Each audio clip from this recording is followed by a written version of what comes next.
Welcome back, agents, to another episode of Prime Tips. This time we're talking about Intel updates, portal history, inventory tricks, a number of things that Brian Rose and the crew have been working on. They've added a lot of functionality to the game, especially in the Intel map. So we're looking at some of the things that the Intel stock map can do that IITC just can't do just yet. They're right behind them. They're working on it, but it's just not there right now at this time. And a few things that IITC and its plugin give you in inventory that you just can't do in the stock Intel map. So these are things that you can use, like I said, when you're in the field or when you're planning to be out in the field. So let's get started. The portal history. Portal history lets you know, have I visited this? Have I captured this? Or have I done the scout controller for that? So we looked at it we're going to look at it in the stock Intel map, and I've taken the map and I've kind of cut it up in a couple of pieces. So in the middle there, you can see that's where we're going to be looking at portals, but you don't see any just yet. And in the bottom right-hand side of your stock Intel map is where your filters would show up. Now, I could click on the filters all I want, and nothing's going to happen because I'm too zoomed out to have any portals show up.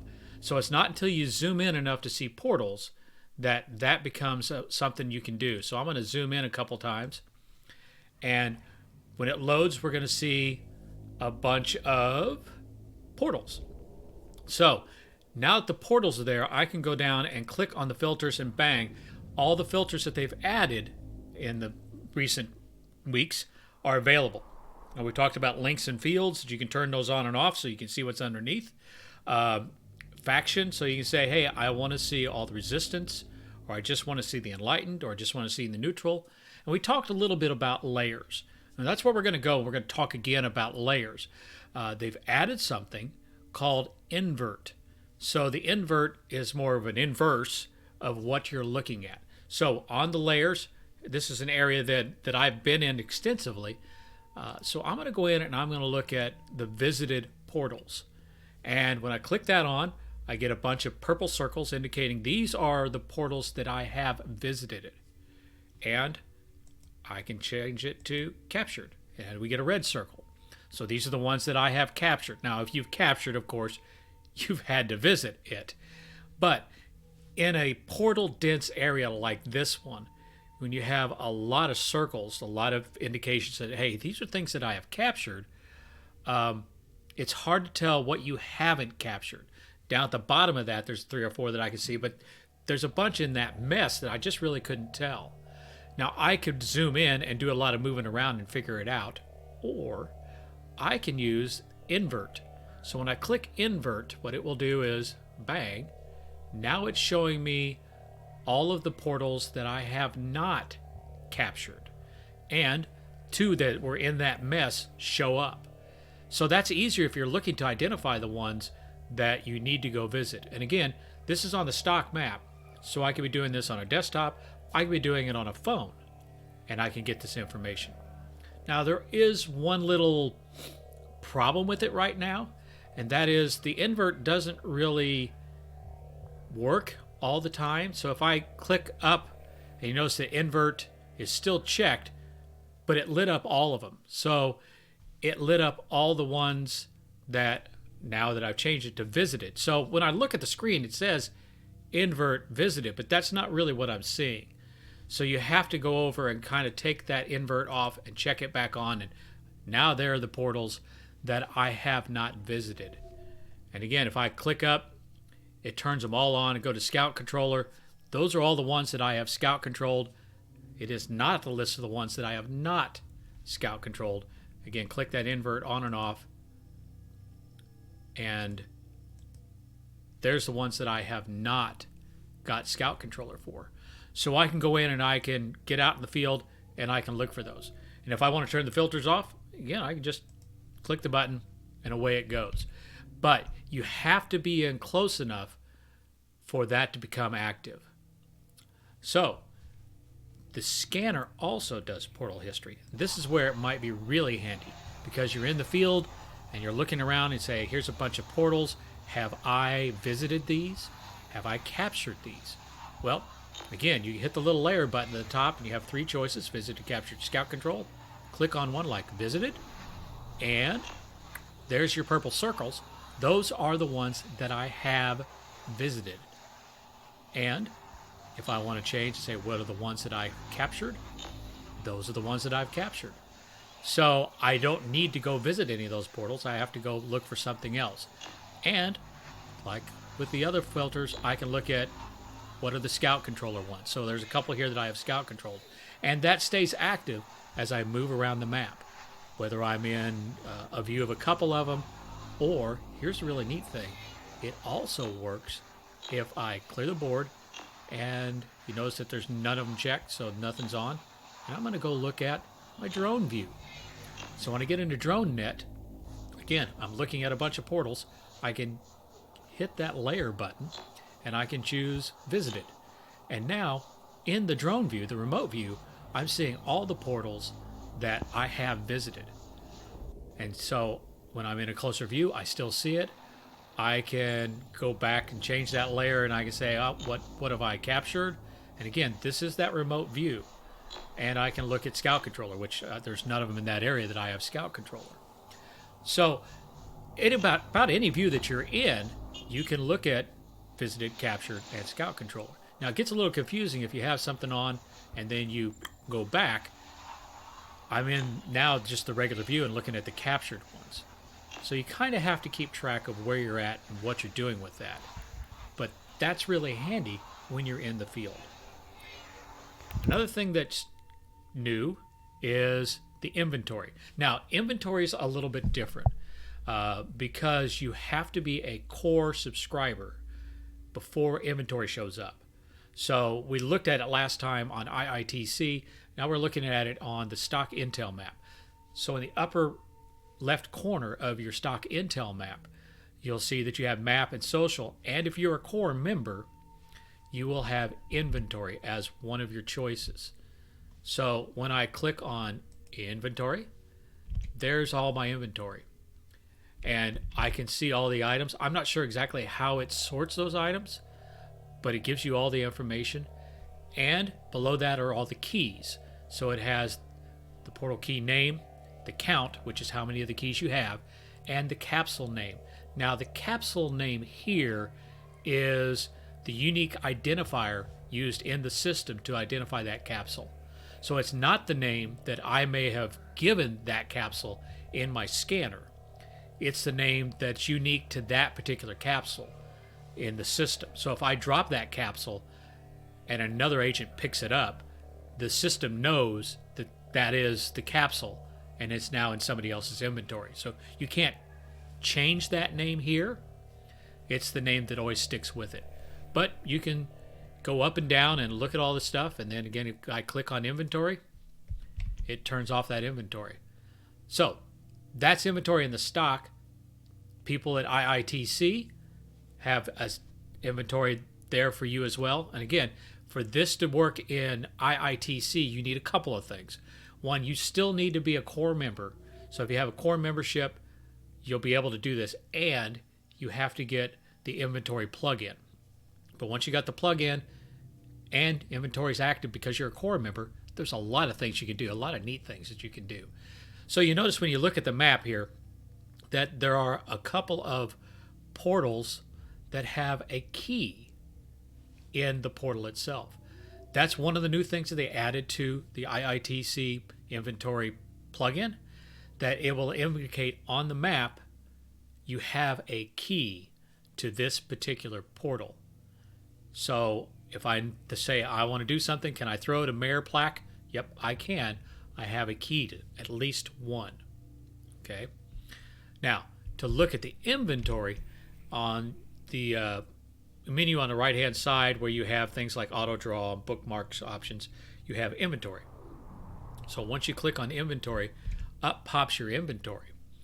And you'll notice that it has type, rarity, and count. So there's all of your items. And it's sorting those alphabetically. And if you go down a little bit, you also have your keys. Now, if you look at the key information here, it's a little different than what you would have saw in the stock. You have the portal name, you have the count, how many keys you have, then you have distance. And that's something that the stock doesn't have, and capsules. But you notice the capsules don't look like the capsules in the other one. Well, that's because the IITC plugin allows you to change the name of the capsule. And we're going to look at that in a second.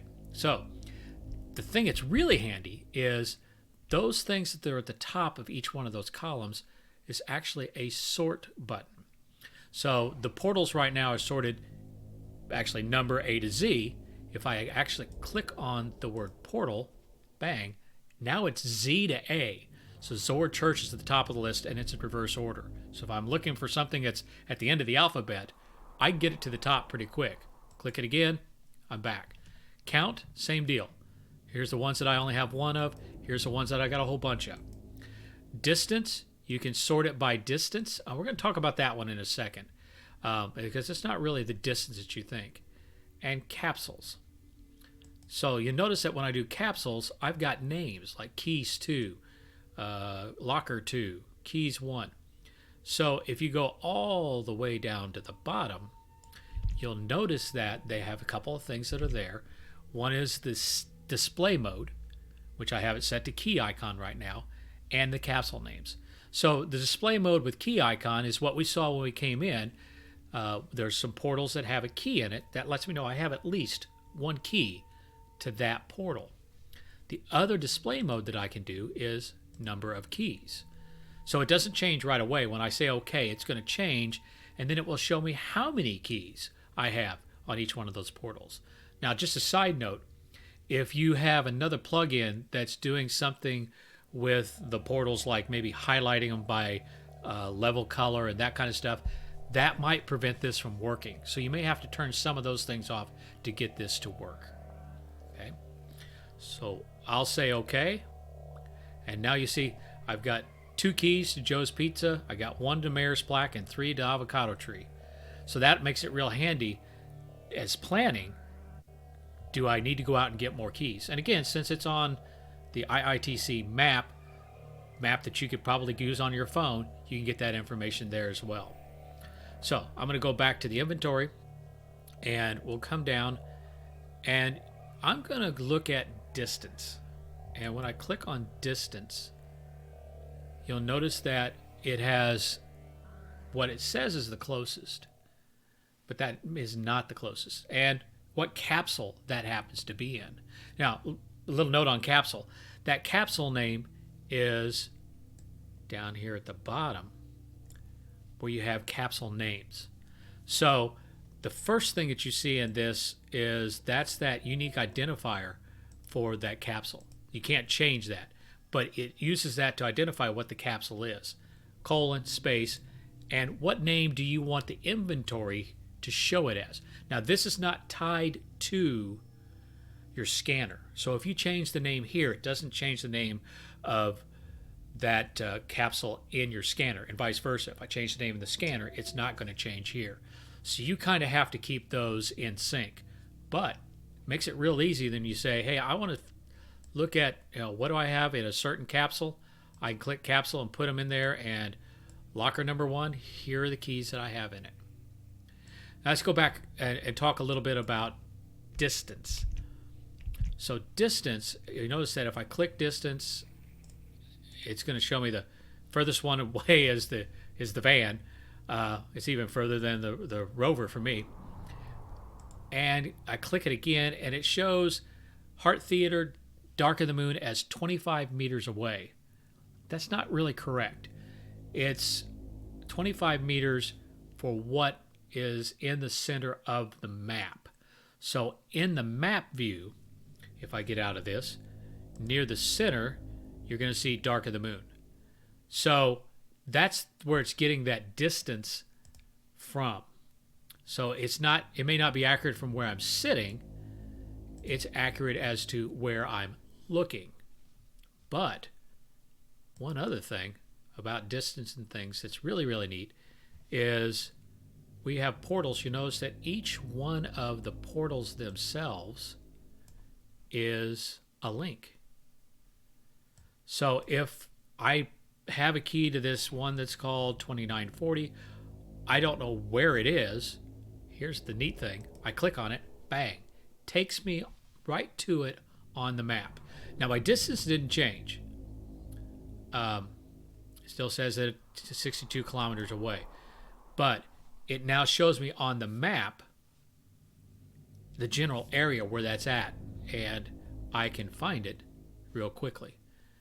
And I have one key to it. If I come back to my inventory, and now I look at distance, 0 meters, 2940. So 2940 is the center of the map now. And other ones, like 2170, is 240 meters away. So you can get an idea of the distance for other portals that you may want to be linking to. And do I have to put on a link amp, or what level am I going to need? So that's really handy. It can give you that information. And if we come down to the bottom, we've got a couple of things that some people were saying they didn't think it works. It does work. It just doesn't work the way that you think it does.